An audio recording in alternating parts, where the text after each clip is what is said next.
নমস্কাৰ, মই ত্ৰিদীপ ভাগৱতী। ভাৰতবৰ্ষত তেতিয়াও ব্ৰিটিছৰ শাসন চলি আছে। ভাৰতৰ প্ৰত্যেকখন প্ৰদেশ তেতিয়া ব্ৰিটিছৰ অধীনত। অসমতো ব্ৰিটিছৰ শাসন। এখন ছবি কল্পনা কৰক, ব্ৰিটিছৰ ভাইচৰয় এজন আহিছে আৰু অসমৰ এগৰাকী মন্ত্ৰীয়ে তেওঁৰ চকুৰ সন্মুখত কৈছে যে আপুনি বিচৰা বস্তুটো মই নিদিওঁ। ইতিমধ্যে সেই ভাইচৰয়গৰাকীয়ে বিচাৰিছিল, অসমৰ পৰা কাঠ বিচাৰিছিল আৰু অসমৰ মুখ্যমন্ত্ৰী সেই সময়ৰ গোপীনাথ বৰদলৈয়ে কাঠ দিবলৈ মান্তি হৈছিল। কিন্তু সেই সময়ৰ বনমন্ত্ৰীজনে অতি স্পষ্টভাৱে ক'লে যে আপোনালোকক আমি কোনো বস্তুৱেই দিব নোৱাৰোঁ। তাৰ সলনি তেওঁ সজোৰে কথা কৈ সেই ভাইচৰয়ৰ পৰা আদায় কৰিলে 4 কোটি টকা।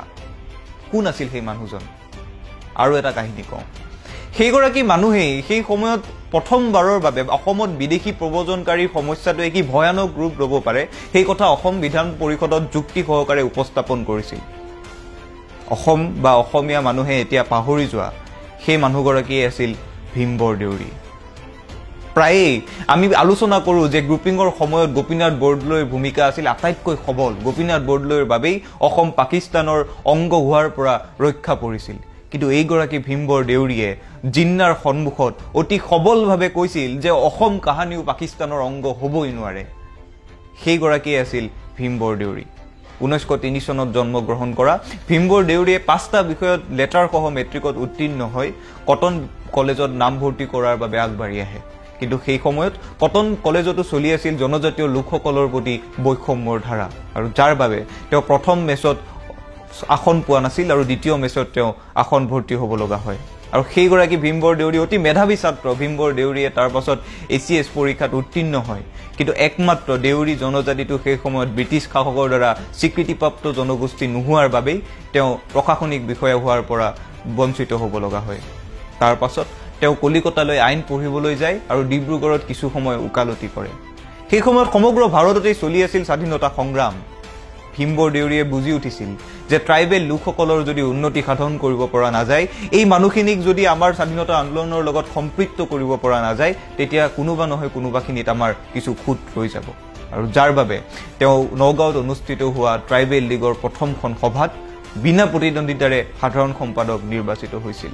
তাৰ পাছৰ পৰা আচলতে ভীম বৰদেউৰীয়ে অসমৰ ইতিহাস সলনি কৰি পেলাইছিল। সেইগৰাকী ভীম বৰদেউৰী যাক আমি আজি পাহৰি গৈছোঁ, যাৰ কথা কেৱল তেওঁৰ জন্মদিন মৃত্যুদিনত আমি আবদ্ধ কৰি ৰাখিছোঁ, কিন্তু সেইগৰাকী ভীম বৰদেউৰীয়ে সেই সময়ত সমগ্ৰ অসমৰ ভৱিষ্যত দৰ্শন সলনি কৰি পেলাইছিল।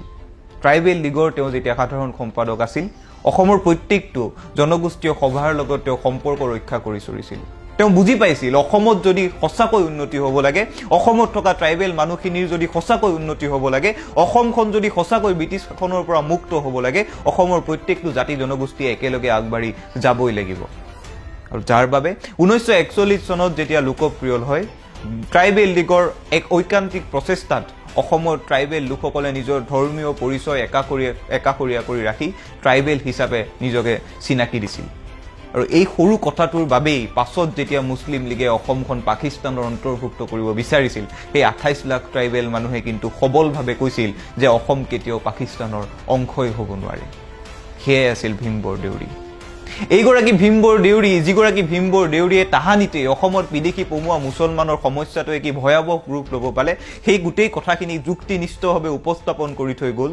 এইগৰাকী ভীম বৰদেউৰী, যাৰ সপোনৰ লগত আমি জ্যোতিপ্ৰসাদ আগৰৱালা, বিষ্ণুপ্ৰসাদ ৰাভাৰ সপোনৰ অসমখনৰ সাদৃশ্য দেখা পাওঁ।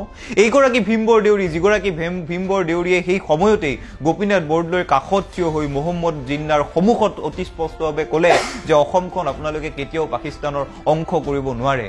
সেইগৰাকী ভীম বৰদেউৰীক আমি অসমীয়া মানুহে, অসমৰ সমাজ ব্যৱস্থাই কেতিয়া পাহৰি গ'লো আমি গমেই নাপালোঁ। আৰু আজি সেইগৰাকী ভীম বৰদেউৰীৰ কথা যদি আপুনি বিচাৰিবলৈ যায়, আপুনি যদি উইকিপিডিয়াত গৈ চাৰ্চ কৰে, আপুনি যদি গুগলত গৈ চাৰ্চ কৰে, ভীম বৰদেউৰীৰ বিষয়ে আপুনি একোৱেই বিচাৰি নাপাব। সেইগৰাকী ভীম বৰদেউৰীৰ কথা যদি আপুনি কিবা এখন কিতাপতো বিচাৰিবলৈ যায়, আমাৰ অসমৰ তথাকথিত বুদ্ধিজীৱীসকলে ভীম বৰদেউৰীক কাহানি পাই পাহৰি পেলাইছে। কিন্তু তাৰ মাজতেই একাংশ মানুহে ভীম বৰদেউৰীক জীয়াই ৰখাৰ বাবে এতিয়াও ঐকান্তিক প্ৰচেষ্টা কৰি আছে। আৰু সেই প্ৰচেষ্টাৰ অংশ হিচাপেই আজি আমি আপোনালোকৰ সন্মুখলৈ লৈ আহিছোঁ ভীম বৰদেউৰীক। এইগৰাকী ভীম বৰদেউৰীক আমি কিদৰে বিশ্লেষণ কৰিম? তেওঁ এগৰাকী আমি জনজাতীয় নেতা বুলি ক'ম, নে অসমৰ বৃহত্তৰ অসমীয়া জাতীয়তাবাদৰ অংশ হিচাপে লৈ তেওঁৰ সপোনৰ অসমখন নিৰ্মাণ কৰাৰ ক্ষেত্ৰত তেওঁ কৰা কাম কাজক আমি বিচাৰ কৰিম? সেয়া আপোনালোকৰ ওচৰত। এইগৰাকী ভীমবৰ দেউৰীক আপোনালোকে অসমৰ প্ৰথমবাৰৰ বাবে অসমৰ বিদেশী পমুৱা সমস্যাটোক সবলভাৱে যুক্তিনিষ্ঠভাৱে উপস্থাপন কৰা মানুহ হিচাপে মনত ৰাখিব নে অসমৰ মূল খুঁটিৰ মানুহে তাহানি কৰা জনগোষ্ঠীয় লোকসকলৰ অৱহেলাৰ দৰে এইগৰাকী জনগোষ্ঠীয় নেতাকো আপুনি গোপীনাথ বৰদলৈৰ সমানেই গ্ৰুপিঙৰ সময়ত কৰা তেওঁৰ কাম কাজখিনিৰ বাবে মনত নেপেলাব সেয়াও আপোনালোকৰ বিচাৰ্য কথা সেই সময়ত চলা জনগোষ্ঠীয় বৈষম্যৰ বাবে ভীমবৰ দেউৰীক আমি পাহৰি যাম নে ভীমবৰ দেউৰীয়ে তাহানিয়ে কোৱা সেই বৃহত্তৰ অসমখন নিৰ্মাণৰ বাবে আগবাঢ়ি যাম সেয়াও বৰ্তমান অসমীয়া জাতিৰ সন্মুখত থকা আটাইতকৈ ডাঙৰ প্ৰশ্ন অসমীয়া জাতিটো বৰ্তমান সময়ত বিভিন্ন বিপদৰে আক্ৰান্ত হৈছে আমাৰ সভ্যতা সংস্কৃতিক লৈ বহু মানুহে প্ৰশ্ন উত্থাপন কৰিছে নতুনকৈ হিন্দু হোৱা নতুনকৈ মুছলমান হোৱা বহু মানুহে আমাৰ সম্প্ৰীতিৰ এনাজৰীডাল ভাঙিবলৈ অহৰহ প্ৰচেষ্টা কৰি আছে তাহানিতেই ভীমবৰ দেউৰীহঁতে আৰম্ভ কৰা সেই প্ৰচেষ্টা ভীমবৰ দেউৰীয়ে চিনাকি কৰাই দিয়া সেই বাটটো এই প্ৰকৃতপক্ষে অসমীয়াৰ বাবে প্ৰগতিৰ বাট পোহৰৰ বাট ধন্যবাদ